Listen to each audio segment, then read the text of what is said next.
Hi hello నమస్తే. నేను journalist Sai. తనకి కవిత గారి పార్టీలో చేరికలు మొదలయ్యాయి. మొట్టమొదటిసారిగా అంటే భారీ స్థాయిలో భారీ కాన్వాయ్‌తో ఆహ్, ఎన్‌హెచ్‌పీస్ అంటే నడిగడ్డ హక్కుల పోరాట సమితి జిల్లా చైర్మన్ గొంగళ్ళ గొంగళ్ళ రంజిత్ కుమార్ గారు జాయిన్ అయ్యారు కవిత గారి పార్టీలో. రంజిత్ కుమార్ గారు మనతోటున్నారు. మాట్లాడదాం. నమస్తే అండి. నమస్తే అండి. సో, అంటే మీరు గతంలో 2 ఎలక్షన్స్‌లో పోటీ చేసి 2018లో పోటీ చేసి, 23లో పోటీ చేశారు మీరు. అప్పుడు అవునండి. ఇది టీఆర్ఎస్, బీఆర్ఎస్‌కి ఎగనెస్ట్ గా మీరు పోరాటం చేశారు.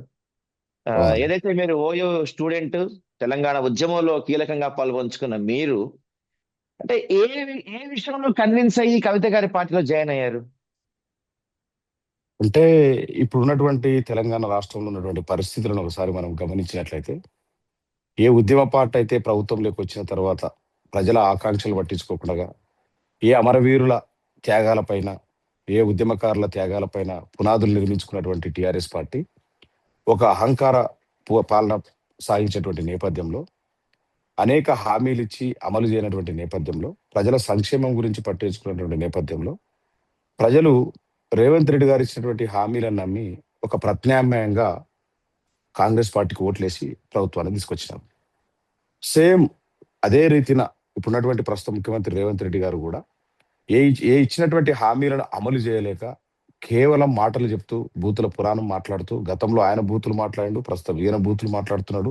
అంటే ఈ రకమైనటువంటి ప్రజలను మభ్యపెట్టి ప్రజలను చీట్ చేస్తున్నటువంటి సందర్భంలో ముఖ్యంగా ఈ తెలంగాణ రాష్ట్రంలో మొదటి నుంచి కూడా తెలంగాణ ఏర్పడక ముందు నుంచి కూడా సామాజిక తెలంగాణ ఏర్పడాలని ఆ రోజు మేము మాలాంటోళ్ళు అంటున్నటువంటి సందర్భంలో ఫస్ట్ అయితే తెలంగాణ రానియండి, తర్వాత సామాజిక తెలంగాణ గురించి మాట్లాడదామని చెప్పేసి చాలా మంది మేధావులు అంటే, సరే ఫస్ట్ అయితే తెలంగాణ రానియండి అని మేము ఆ రోజు తెలంగాణ ఉద్యమంలో క్రియాశీలకంగా పనిచేసినాం. మరి ఈ రోజు ఇప్పుడున్నటువంటి పరిస్థితుల్లో 2 పార్టీల పట్ల ప్రజలు విరక్తి చెందినటువంటి నేపథ్యంలో ఒక ఆల్టర్‌నేటివ్ ఒక రాజకీయ శక్తి వస్తే బాగుండు అని తెలంగాణ ప్రజలు భావిస్తున్నటువంటి నేపథ్యంలో, ఇప్పుడు శ్రీమతి కల్వకుంట్ల కవిత గారు బయటకొచ్చి పార్టీలో ప్రశ్నిస్తూ సస్పెన్షన్‌కు గురై, సామాజిక తెలంగాణ గురించి మాట్లాడుతుంది, బీసీల గురించి మాట్లాడుతుంది, బహుజనుల గురించి మాట్లాడుతుంది, సర్వోదయ తెలంగాణ కావాలంటుంది, ఉద్యమకారుల ఆకాంక్షలు నెరవేర్చాలని గట్టిగా మాట్లాడుతున్నటువంటి నేపథ్యంలో, మేము కూడా 2000 యూనివర్సిటీలో ఇక్కడ నుంచి వెళ్ళిన తర్వాత, తెలంగాణ రాష్ట్రం ఏర్పడిన తర్వాత నా జిల్లాకెళ్ళిన తర్వాత అక్కడ జిల్లా కోసం కొట్లాడినాం. 2018లో పోటీ చేసినాం, 2023లో పోటీ చేసినాం. అక్కడ కుటుంబ పాలన వ్యతిరేకిస్తున్నాం. అక్కడ కూడా ఒకే కుటుంబానికి పాలన పరిమితమైంది. అట్లా కాకుండగా బీసీలకు రాజ్యాధికారం రావాలని చెప్పేసి మేము కూడా అక్కడ కొట్లాడుతున్నటువంటి నేపథ్యంలో, ఇద్దరి ధ్యేయాలు ఒకటైనప్పుడు మార్గాలు కూడా ఒకటైతే బాగుండు కదా అని చెప్పేసి చాలా రోజుల నుంచి చర్చలు జరిపి, కొంత గతంలో జనంబాటకు వచ్చే సందర్భంలో మా నడిగడ్డ హక్కుల పోరాట సమితి నుంచి మద్దతు ఇచ్చినాం. అట్లాగే అక్కడ రైతు సంఘర్షణ సభ మా ఆధ్వర్యంలో నడిగడ్డ హక్కుల పోరాట సమితి తరఫు నుంచి అక్కడ పెట్టినాం. అక్కడ 2 మీటింగ్ల లోపల కూడా చాలా బలంగా చెప్పడం, కొంత 4, 5 నెలల నుంచి కూడా దగ్గరుండి చూస్తుండడం వల్ల ఆమె యొక్క చిత్తశుద్ధి మాకు బాగా అర్థమైంది. ఒక దృఢ సంకల్పం ఉంది. ఒక విజన్ ఉంది. ఖచ్చితంగా విద్య పట్ల, వైద్యం పట్ల, ముఖ్యంగా సామాజిక తెలంగాణ పట్ల కట్టుబడి ఉన్నదని భావించే ఈరోజు మేము జాగృతిలో రేపు ఏప్రిల్ 25న పార్టీ ఏర్పడుతున్నటువంటి సందర్భంలో కలిసి పనిచేయాలనే ఉద్దేశ్యంతో పార్టీలో చేరడం జరిగింది. అయితే మీరు చెప్తున్నారు సరే విద్య గురించి, వైద్యం గురించి కాసేపు పక్కన పెడదాం. ఏదైతే సామాజిక తెలంగాణ, బీసీ హక్కులు ఇలాంటి అంశాలైతే మీరు ప్రస్తావిస్తున్నారో, ఇప్పుడు ఒకవేళ కవిత గారి పార్టీలో సామాజిక తెలంగాణ సాధ్యం అవుతుందా? ఎందుకంటే ఒకవేళ రేపు సేమ్ ఈ డైలాగ్ సామాజిక తెలంగాణ, బీసీ హక్కులు ఇవన్నీ కూడా గతంలో టీఆర్ఎస్ పార్టీ నుంచి కేసీఆర్ గారు చెప్పినవి. ఆయన కూడా తెలంగాణ తొలి ముఖ్యమంత్రి దళితుడు కాకపోతే నా తల తీసేసుకుంటా అని చెప్పిన వ్యక్తి తర్వాత మాట తప్పారు. సో కవిత గారు కూడా అదే ఫ్యామిలీ నుంచి వచ్చారు కాబట్టి కవిత గారు రేపటి రోజున తెలంగాణ పెట్టబోయే పార్టీ ఏదైతే ఉందో ఆ పార్టీ స్థాపించి ఆ పార్టీ గెలిచిన తర్వాత ఒక బీసీనో ఒక దళితులు ఎందుకు ముఖ్యమంత్రిని చేస్తారు? ఆమె ముఖ్యమంత్రి అవుతారు కదా. ఆ పార్టీలో ఆ పార్టీలో సామాజిక తెలంగాణ ఎలా సాధ్యమయ్యే అవకాశం ఉంది అసలు? ఎందుకోసం అంటే మేము అదే చెప్తా ఉన్నాం. గత కొన్ని నెలల నుంచి ట్రావెల్ చేస్తున్నటువంటి సందర్భంలో రేపు ప్రకటించబోయే పార్టీ విధి విధానంలోనే చాలా స్పష్టంగా బీసీలకు ఒక స్పష్టమైనటువంటి హామీ ఇవ్వబోతున్నటువంటి సందర్భంలో, అట్లాగే బీసీలకు ప్రముఖంగా సీట్లు ఇస్తానని చెప్పేసి గట్టిగా చెప్పిన సందర్భంలో మేము బలంగా నమ్ముతున్నటువంటి పరిస్థితి. సో ఒకటే ఇంట్లో ఆ ఇంట్లోనే ఊరి నుంచి వచ్చింది కాబట్టి అట్లనే చూడాలనేటువంటి కోణం అది సరైనటువంటి విధానం కాదు. సరే ఆ కుటుంబం నుంచి వచ్చింది కాబట్టి అందరూ అట్లనే ఉంటారు అనేది కాదు. నిజంగా అట్లే ఉండి ఉంటే అదే అధికారం కోసం అక్కడనే వాళ్ళ నాన్న దగ్గరనే ఉంటే ఏదో ఒక పదవితో ఉండేదేమో. కానీ అట్లా కాకుండగా ఇప్పుడు మీరు బాగా చూడండి, పూలే విగ్రహం పెట్టాలని చెప్పేసి కొట్లాడింది. అసెంబ్లీలో అంబేద్కర్ విగ్రహం పెట్టాలని చెప్పేసి ఎవ్వరు మాట్లాడిన సందర్భంలో అంబేద్కర్ విగ్రహం పెట్టించడంలో చాలా కీలకంగా ఉద్యమం చేసింది ఎవరు? కవిత గారు.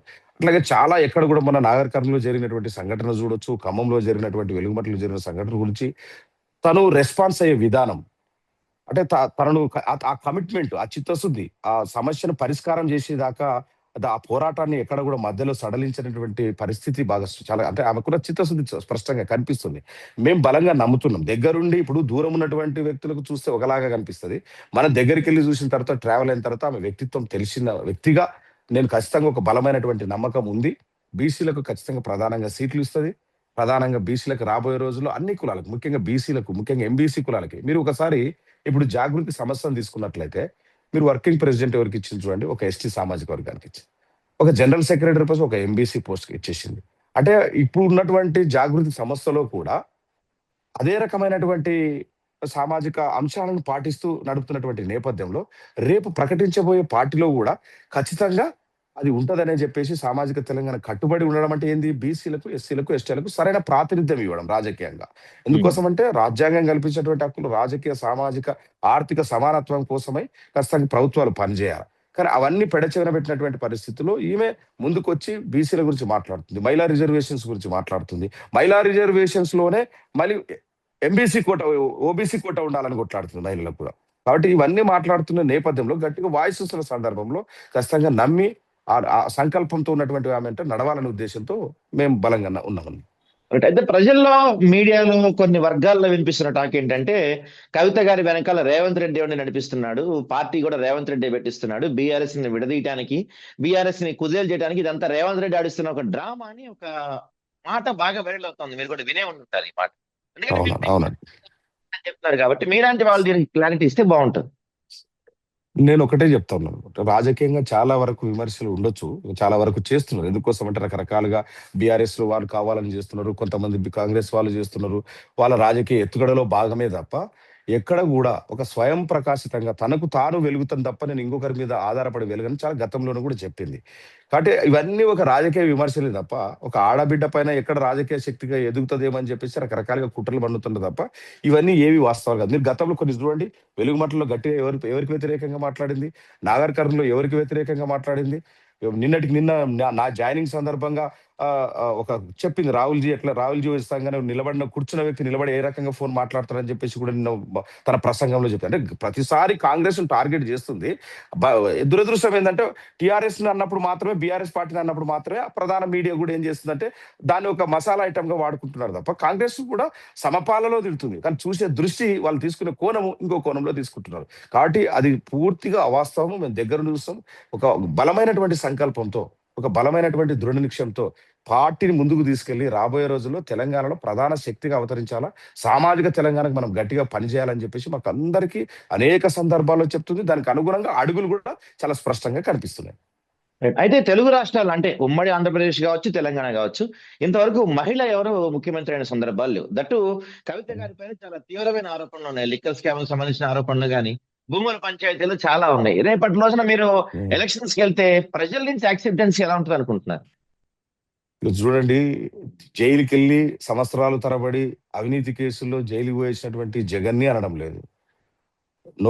నోటికి ఓటుకు నోటు కేసులు జైలుకి వెళ్ళినటువంటి రేవంత్ రెడ్డి గారు అనడం లేదు. ఏమాత్రము తన మీద ఆరోపణలుగా ఎక్కడ కూడా మన కోర్టు క్లియర్ గా కొట్టేసినప్పటికీ చాలా తీవ్ర వ్యాఖ్యలు చేసింది. జడ్జి గారు చాలా తీవ్ర వ్యాఖ్యలు చేస్తారు. మన సిబిఐ కోర్టు చాలా తీవ్ర వ్యాఖ్యలు చేస్తారు. అసలు ఈ ఎంక్వైరీ చేసిన అధికారి పైనే ఎంక్వైరీ చేయాలి. ఎవరైతే విచారణ అధికారి ఉన్నారో ఆయన పైన ఎంక్వైరీ చేయాల్సి ఉంటది. అసలు పూర్తిగా కొట్టలేదండి. ఈడీ కేసు నడుస్తుంది. ఈడీ కేసు నడుస్తుంది. సిబిఐ ఈడీ కేసు నడుస్తుంది. నడుస్తుంది. భవిష్యత్ చెప్తుంది కదండి, రేపు చెప్తుంది కదా, కోర్టులు చెప్తుంది. న్యాయం మీద నమ్మకం ఉంది ప్రజాస్వామ్య వ్యవస్థలో. ఇంకా అట్లా అని చెప్పేసి మీరు అంటున్నట్లు అవినీతి పర్రాలు దీంట్లో దోషి అని చెప్పేసి రాలేదు కదా. మీరు ఇంకా కేసు నడుస్తున్నారు, ఇంకా రాలేదు కదా. ఆ రానటువంటి క్రమంలో కూడా మనం కూడా ఆలోచన చేయాలి కదా. మీరు ఎప్పుడైతే ప్రూవ్ అయిందో, మీరు ఎప్పుడైతే కోర్టులు తేల్చి చెప్పినప్పుడు అప్పుడు అన్న ఒక అర్థం ఉంటది. అవేమి లేకుండా ఆరోపణలు పట్టుకొని మీరు ఆ రకమైనటువంటి రాజకీయంగా ఎదుర్కోలేక ఈ రకమైనటువంటి ఆడపడుచు పైన ఇట్లాంటి ఆరోపణలు చేస్తున్నారు తప్ప ఇంకెక్కడ ఏం లేవు. మీరు చూసుకోండి, మన కోర్టు కొట్టేసిన తర్వాత చాలా పాజిటివ్ రెస్పాన్స్ వచ్చింది. జనాల్లో కూడా చాలా పాజిటివ్ వచ్చేసింది. జనం బాట పేరిట తిరుగుతుంది. అనేక జిల్లాలు తిరిగింది, సగం పైగా జిల్లాలు తిరిగింది. కాబట్టి ప్రజలు కూడా ఒక ఆల్టర్నేటివ్ లీడర్ వైపు ఎదురు చూస్తున్నారు. మేమైతే బలంగా నమ్ముతున్నాం. ఎందుకోసం అంటే రేపు కింగ్ కాబోతుంది, కింగ్ మేకర్ అవుతుంది, కింగ్ అవుతుంది ఖచ్చితంగా. మీరు ప్రజలు కూడా బ్రహ్మరథం పడతారు. చూడండి, రేపు ఏప్రిల్ 25న పార్టీ ప్రకటన తర్వాత పార్టీ విధి విధానాలు చూసి ఖచ్చితంగా ప్రజలైతే బ్రహ్మరథం పడతారనే బలమైన నమ్మకం మాకుంది. Right sir. ఇక మీ గురించి మాట్లాడుకుంటే నడిగడ్డ హక్కుల పోరాట సమితి ద్వారా మీరు చాలా కాలం నుంచి గద్వాల ప్రజల కోసం పోరాటం చేస్తూ ఉన్నారు. నిరంతరం పోరాటం చేస్తూనే ఉన్నారు. ఇంకా అది మీ పోరాటం తప్పించి రిజల్ట్స్ అయితే కనపడదు. అసలు మెయిన్ మోటివ్ ఏంటి? గద్వాల ప్రజలకి ఏం కావాలి? ఎందుకంటే చూడండి, మిమ్మల్ని ఎమ్మెల్యే క్యాండిడేట్ అని చెప్పేశారు కాబట్టి, యాజ్ ఎమ్మెల్యే అవును. క్యాండిడేట్ గా నెక్స్ట్ మీరు గద్వాల కోసం ప్రజలకు ఏం చెప్పబోతున్నారు? మా గద్వాల ప్రాంతము 70 ఏళ్ల నుంచి ఒకే కుటుంబ పాలనలో నలిగిపోతుంది. మీరు ఒకసారి చూసుకున్నట్లయితే ఒకే కుటుంబం 70 ఏళ్లుగా ఒకే ఒకసారి గట్టు భీముడు ఒక బీసీ ఎమ్మెల్యే తప్ప, ఎన్టీఆర్ పార్టీ పెట్టినప్పుడు అప్పుడు తప్ప మొత్తం ఒకే కుటుంబం చేతిలో బందీ అయినటువంటి పరిస్థితి. వాళ్ళ అధికారాన్ని అడ్డం పెట్టుకొని ఇసుక మాఫియా, మట్టి మాఫియా, కాంట్రాక్టర్లు, కంకర మిషన్లు, ఈ లిక్కర్లు అన్ని దందాలు చేస్తున్నారు వాళ్ళు. ఇది లేకుండా మా గద్వాల నియోజకవర్గంలో ఒక గాలి నీరు మీద తప్ప అన్నిటి మీద వాళ్ళకే సర్వ హక్కులు ఉన్నాయి. వాళ్ళ కుటుంబము అధికారం కోసం ఎంతటికైనా తెగిస్తున్నటువంటి సందర్భం అక్కడ. అక్కడ మాకు విద్య లేదు. మీరు చూడండి, ఆసియాలోనే అత్యంత వెనుకబడినటువంటి మండలం మా నియోజకవర్గంలో ఉంది, గట్టు కేటుదటి మండలం. 70 ఏళ్ల మీ కుటుంబ పాలనలో ఎందుకు ఇంకా విద్యాపరంగా వెనుకబడుతున్నాం? ఎక్కడికి వెళ్ళినా, ముంబై లాంటి మానగరాలకు వెళ్ళినా కూడా వలస మా గట్టు మండలం నుంచే. మీకు బాగా పాలమూరు నుంచే ఏ కార్మికుడైనా కట్టడం కట్టినా అంటే పాలమూరు కార్మికుడు ఉంటాడు, దాంట్లో గట్టు కార్మికుడు ఖచ్చితంగా ఉంటాడు. మరి ఎందుకు ఇంకా వలసలు పోతున్నటువంటి పరిస్థితి? చుట్టూ నీరు, ఒకవైపు తుంగభద్ర నీరు ఉంది, ఒకవైపు కృష్ణా నది ఉన్నటువంటి పరిస్థితి. చుట్టూ నీరున్న కూడా ఇప్పటికీ రైతులకు ఎందుకు సాగునీరు అందడం లేని పరిస్థితి? ఎందుకు అక్కడ బీసీ, ఎస్సీ, ఎస్టీ మైనార్టీలను అనగదొక్కుతూ వాళ్ళ బంగ్లాల కాడికి వెళితే కనీసం వాళ్ళకు కూర్చోబెట్టకుండా వాళ్ళని కింద కూర్చోబెడుతూ, వాళ్ళ తలుపుల కాడ, వాళ్ళ గేట్ల కాడ నిలబెడుతూ ఆత్మగౌరవం లేని పరిస్థితుల్లో నేను ఇక్కడ నుంచి అక్కడికి వెళ్ళిన తర్వాత నడిగడ్డ హక్కుల పోరాట సమితిని ఏర్పాటు చేసి ప్రజలను చైతన్యం చేస్తూ ఓటు చైతన్య యాత్రలు చేసిన, పల్లె నిద్రలు చేసిన, అనేక కార్యక్రమాలు చేసిన, పాదయాత్ర చేసిన, ఆత్మగౌరవ పాదయాత్రలు చేసిన, అనేక పోరాటాలు చేస్తూ ప్రజల్లో ఒక నమ్మకాన్ని కలిగిస్తూ మనం ఒక నూతన నాయకత్వాన్ని, ప్రతి గ్రామంలో నూతన నాయకత్వాన్ని తయారు చేస్తూ, ప్రభుత్వ సంక్షేమ పథకాలు అందలేదని చెప్పేసి అనేక పోరాటాలు చేస్తూ, ముఖ్యంగా మా ప్రాంతంలో, మా జిల్లాలో సీడ్ మాఫియా ఎక్కువ ఉంది. అంటే విత్తన పత్తి తయారు చేసేది మేము. మొత్తం తెలంగాణ రాష్ట్రానికి ఒక హబ్బు జోగులాంబ గద్వాల జిల్లా. అక్కడ విత్తన పత్తి దాదాపు 50,000 మంది రైతులు విత్తన పత్తిని సాగు చేస్తున్నటువంటి నేపథ్యంలో ఆయా కంపెనీలకు, రైతులకు మధ్య ఉన్నటువంటి ఆర్గనైజర్లు దోపిడీ ఎక్కువ గురి చేస్తున్నటువంటి పరిస్థితి. వారికి వ్యతిరేకంగా పోరాడినాం నడిగడ్డ హక్కుల పోరాట సమితి ఆధ్వర్యంలో. ఈ పోరాటాలు చేస్తున్నటువంటి సందర్భంలో 2018లో స్టార్టింగ్ లో పోటీ చేసినాం. మొన్న 2023లో పోటీ చేసినాం. 2018 నుంచి 2023 వరకు మా కొట్లాటను చూసి, మా పోరాట పటిమను చూసి రైతులు పెద్ద ఎత్తున మాకు ఓట్లేయడం జరిగింది. మేము చాలా గట్టిగా అక్కడ కనీసం ఒక రూపాయి పంచకుండగా, ఒక బిర్యానీ తినిపించకుండా రైతులతో, సీడ్పత్తి రైతులతో, జనంతో, ముఖ్యంగా ఎస్సీ, ఎస్టీ, బీసీ, మైనార్టీ వర్గాలు అందరూ కూడా మాకు బ్రహ్మాండంగా బ్రహ్మరథం పడితే 3వ ప్లేస్ వచ్చింది.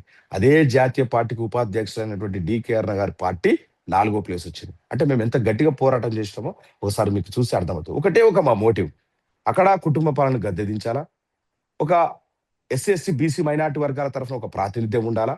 అక్కడ సమస్యలు ఉన్నాయి, మాకు విద్య అందడం లేదు, మాకు వైద్యం అందడం లేదు.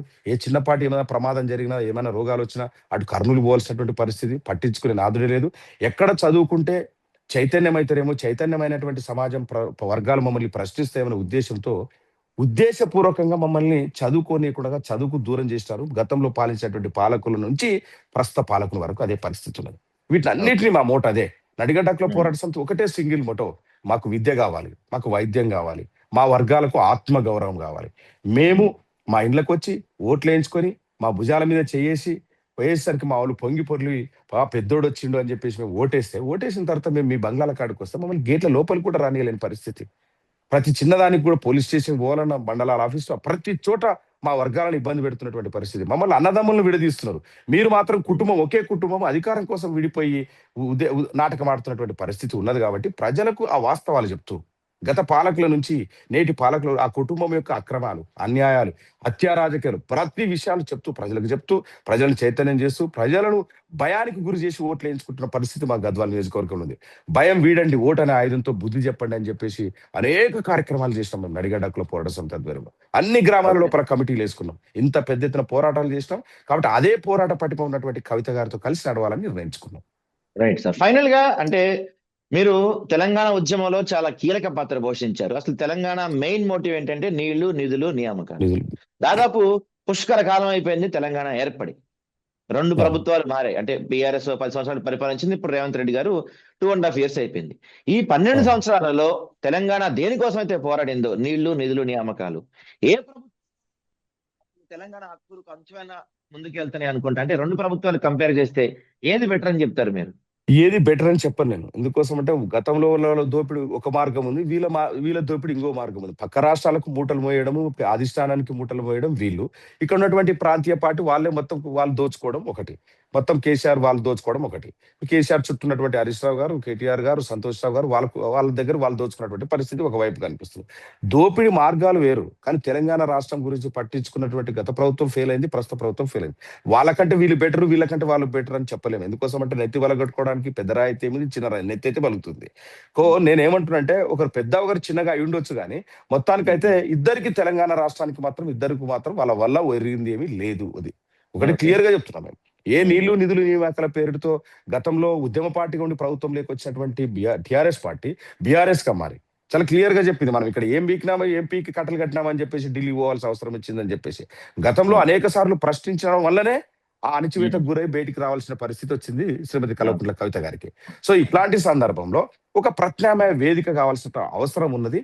అందులో సామాజిక తెలంగాణ యొక్క అవసరము ఇప్పుడు చాలా అవసరం ఉన్నది. కాబట్టి ఈ సందర్భంలో బయటకు వచ్చి సామాజిక తెలంగాణ గురించి కట్టుబడి ఉన్నందునే మాలాంటి వాళ్ళందరూ కూడా జతకట్టి ఖచ్చితంగా గట్టిగా పోరాడతాం. ఆ దానికోసమే దాన్ని కూడా మనం ఏదన్నా ఒక పాయింట్ లో అంటే పార్టీలన్నీ పక్కన పెట్టి ఒక ఉద్యమకారుడిగా మిమ్మల్ని అడుగుతున్నాను. ఏదన్నా ఒక పాయింట్ లో ఇలాంటి తెలంగాణ కోసం, అంటే ఇప్పుడు నడుస్తున్న తెలంగాణ ఏదైతే ఉందో ఇలాంటి తెలంగాణ కోసం మనం పోరాడింది, దీనికోసం మనం ఉద్యమం చేసింది, దీనికన్నా ఉమ్మడి రాష్ట్రమే బాగుండేనేమో ఇప్పుడు అనిపించిందా మీకు? ఉమ్మడి రాష్ట్రమే బాగుండు అనేది ఏమైనా అనిపించదు. ఎందుకోసం అంటే ఆత్మగౌరవానికి సంబంధించినటువంటి పోరాటం కాబట్టి అంటే ఖచ్చితంగా ఎప్పుడన్నా ఏంటంటే పోరాడిన సమయంలో అసలు తెలంగాణలో ఆత్మగౌరవం ఎంతగా దెబ్బతిందో మీకు తెలిసే ఉంటది. మీరే అన్నారు ఇందాక, కనీసం మనల్ని గేట్ల దగ్గర కూడా రానివ్వని పరిస్థితి ఉంది. గతంలో ఉమ్మడి రాష్ట్రంలో కొంచెం వినేవాళ్ళేమో చెప్తే అట్లీస్ట్. అది కొంతమంది కొన్ని సందర్భాలు అంటున్నప్పటికీ కూడా ఏముంటదంటే బయటోడు తిట్టడం కన్నా ఇంటోడు తిట్టడం కొంచెం బెటర్ అన్నట్లు ఉంటది తప్ప, బయటోడు అవమానం చేసేది ఇంటోడు అవమానం చేస్తున్నాడు. అంతకు ముందులో బయటోడు అవమానం చేసేది, ఇప్పుడు ఇంటోడు అవమానం చేస్తున్నాడు అనే బాధ తప్ప ఇంకేం లేదు. తెలంగాణ రాష్ట్రం ఎప్పుడు కూడా ఏ క్వశ్చన్ కూడా అట్లాంటి అభిప్రాయం అయితే రాలేదు. కానీ దీనికోసం మేము పోరాడి సాధించుకున్నటువంటి తెలంగాణలో కొందరు మాత్రమే ప్రతిఫలాలు పొందుతున్నారు కదా అనేటువంటి బాధ మాత్రం ఉన్నది. రైట్. సో ఫైనల్ గా కవిత గారి పార్టీ జాయినింగ్ రోజున ఏదన్నా భారీ చేరికలు చూడబోతున్నావా? ఏమన్నా బ్రేకింగ్స్ లాంటివి చూడబోతున్నావా? ఇప్పటికే క్లియర్ గా చెప్పింది అధినేత్రి. ఎంతవరకు ఉన్నా ఇప్పుడు కొంతమంది గతంలో కొంత వాళ్ళని చూసి స్క్రీనింగ్ చేసి ఎందుకోసం అంటే ఈజీగా ఏం చేర్చుకోవడం లేదు. వాళ్ళ యొక్క నేపథ్యము, వాళ్ళ యొక్క కమిట్మెంట్ అన్ని చూసి కూడా చేర్చుకుంటున్నటువంటి పరిస్థితుల్లో రేపు ప్రకటించే సమయంలో మాత్రం ఎట్లాంటి జాయినింగ్లు ఉండవని క్లియర్ గా చెప్పింది. ఆఫ్టర్ పార్టీ ప్రకటన తర్వాత చాలా మంది ప్రముఖులు వచ్చే అవకాశం ఖచ్చితంగా ఉంది. Right sir, right. Thank you అండి. Thank you. నమస్కారం.